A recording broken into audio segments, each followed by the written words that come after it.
और रूस और यूक्रेन के हालात देखते हुए, इस जंग को देखते हुए खराब भी हो सकती है। तो चैनल को सब्सक्राइब करो पहले, हाँ जल्दी करो। मुझे पता है कि आप लोग नहीं करते, वीडियो देखते हो लेकिन सब्सक्राइब नहीं करते। ये लाल कलर का बटन नहीं से दबाओ, जल्दी दबाओ, जल्दी दबाओ, फिर मैं शुरू करूँगा, दबा दो जल्दी। को देखते हुए और अपील की है कि हिंसा जल्द से जल्द खत्म हो और बातचीत का जरिया निकालकर दोनों पक्षों को सामने आकर बात करनी चाहिए।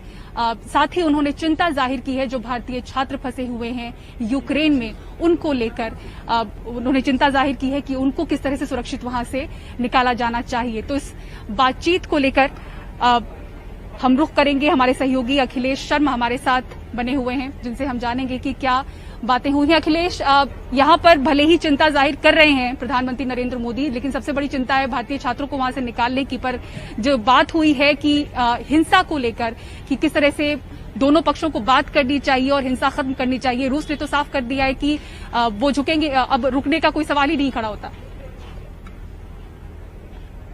देखिए, काफी महत्वपूर्ण बात यह है पूजा कि आज दोपहर में ही जो भारत में यूक्रेन के राजदूत हैं, उन्होंने ये कहा था कि चूंकि भारत एक ग्लोबल पावर है, विश्व महाशक्ति है, और इस लिहाज से प्रधानमंत्री नरेंद्र मोदी को पहल करनी चाहिए इस पूरे युद्ध को खत्म करवाने की। और इसके बाद आज शाम को कैबिनेट कमेटी ऑन सिक्योरिटी की बैठक हुई थी प्रधानमंत्री नरेंद्र मोदी की अध्यक्षता में। उसके बाद विदेश सचिव ने ब्रीफ भी किया था और बताया था कि पीएम मोदी रूस के राष्ट्रपति पुतिन से बात करने जा रहे हैं। ये बातचीत अब से कुछ देर पहले हुई और काफी महत्वपूर्ण बातचीत ये हुई है क्योंकि रूस का हमला लगातार यूक्रेन पर जारी है।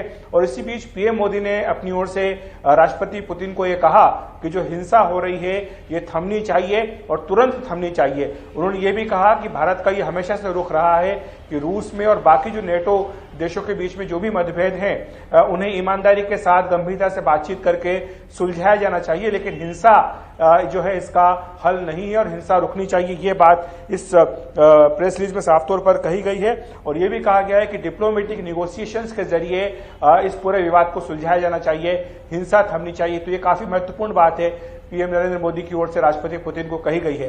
दूसरी महत्वपूर्ण बात ये जो पीएम मोदी ने अपनी ओर से कही है राष्ट्रपति पुतिन को, वो ये है कि भारत की सबसे बड़ी प्राथमिकता इस समय ये है कि जो भारतीय वहां फंसे हैं, खासतौर से जो भारतीय छात्र छात्राएं वहां पर फंसे हैं, उन्हें सुरक्षित लेकर के आना है। और इसीलिए इसके लिए तमाम इंतजाम भारत सरकार अपनी ओर से कर रही है, ये बात स्पष्ट कर दी गई है। और ये उनको सुरक्षित वापस लाना ये भारत सरकार की सबसे बड़ी प्राथमिकता इस समय है।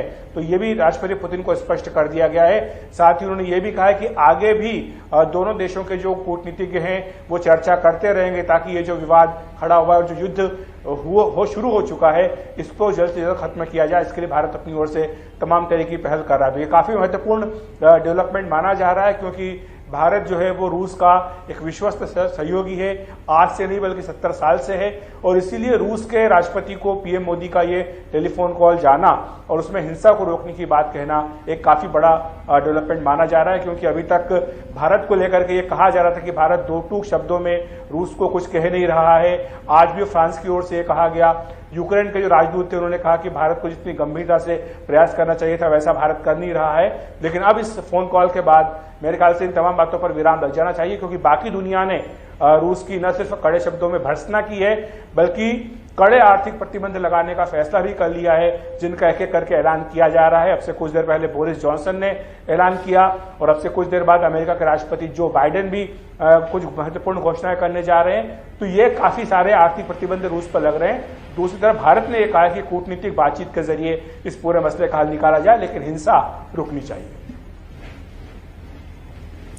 जी अखिलेश, बहुत बहुत शुक्रिया।